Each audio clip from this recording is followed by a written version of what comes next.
السلام علیکم ناظرین، HPS نیوز میں خوش آمدید۔ آپ کو تازہ ترین صورتحال سے اپڈیٹ کرتے چلیں۔ حیدرآباد سے دیشان علی کی رپورٹ کے مطابق حیدرآباد جماعت اسلامی کی 80 سالہ کنونشن کی تقریب منعقد کی گئی۔ اس موقع پر ایڈوکیٹ مشتاق خان، ڈاکٹر سیف الرحمان، عقیل احمد خان سمیت دیگر عہدیداران نے شرکاء سے خطاب کیا اور مہمان خصوصی کو سندھ کی روایت کے مطابق اجرب کا تحفہ پیش کیا گیا۔ تقریب کے دوران بڑی تعداد میں کارکنان نے شرکت کی، جبکہ رہنماؤں نے اپنے خطاب میں ملک بھر میں بڑھتی ہوئی مہنگائی نے عوام کی کمر توڑ دی ہے۔ الرحمن الرحیم۔ آج 26 اگست کو جماعت اسلامی پورے ملک کے اندر اپنا 81واں یوم تاسیس منا رہی ہے، اور یہ جو 80 سال کا جماعت اسلامی کا ایک پورا سفر ہے، اس فلسفے کے عین مطابق ہے کہ جو مولانا مودودی رحمۃ اللہ علیہ نے دیا تھا کہ قرآن و سنت کی دعوت کو لے کر اٹھو اور پوری دنیا کے اوپر چھا جاؤ۔ جماعت اسلامی اسلام کی وہ عالمگیر اور آفاقی تحریک ہے کہ جس کے بطن سے دنیا بھر کے اندر اسلامی تحریکیں موجود ہیں۔ جماعت اسلامی ایک ایسی قوت ہے کہ جو کہ اقامت دین کے لیے مسلسل اس ملک کے اندر بھی مصروف عمل ہے، ایک کوشش کر رہی ہے۔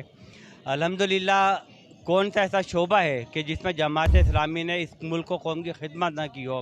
تعلیم کے میدان میں آپ دیکھیں تو جماعت اسلامی سے بڑھ کر پورے ملک کے اندر کسی کے پاس کوئی نیٹ ورک موجود نہیں ہے، عصری تعلیم بھی اور دینی تعلیم کا بھی۔ اسی طرح خدمت خلق کا ایک بہت بڑا شعبہ خدمت فاؤنڈیشن کے نام سے جماعت اسلامی سے ایک بڑا بھرپور ایک نیٹ ورک اپنا رکھتی ہے۔ تو یہ جو جماعت اسلامی کے گزرے ہوئے گزشتہ 80 سال ہیں، یہ بڑا جماعت اسلامی کا ایک روشن مستقبل ہے، اور جس سے کہ جماعت اسلامی کے ہر کارکن کا سر فخر سے الحمدللہ بلند ہے۔ ہماری پوری قیادت کو آپ دیکھیں، مولانا مودودی رحمۃ اللہ علیہ سے لے کے سراج الحق صاحب تک، جماعت اسلامی میں سمجھتا ہوں کہ پاکستان کی واحد دینی اور سیاسی جماعت ہے کہ جس میں نہ کوئی فرقہ بازی ہے اور نہ کوئی وراثت ہے۔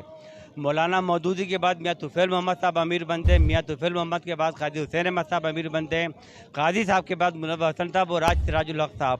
PTI نے اقتدار سنبھالنے کے بعد جو وعدے کیے ان کے مطابق مہنگائی کا خاتمہ نہ ہو سکا، جبکہ اس موقع پر کنونشن کے شرکاء نے مطالبہ کرتے ہوئے کہا ہیسکو کو لگام دیا جائے، لوڈ شیڈنگ کا خاتمہ کیا جائے، ناجائز ڈیٹیکشن بھی ختم کیے جائے۔ سندھ میں کرونا وائرس کے نام پر تعلیمی اداروں کی بندش تشویش کی نگاہ سے دیکھتے ہیں۔ سندھ میں تعلیم کا قتل عام ہو رہا ہے۔ مزید تفصیلات کے لیے دیکھتے رہیں HPSnews.tv۔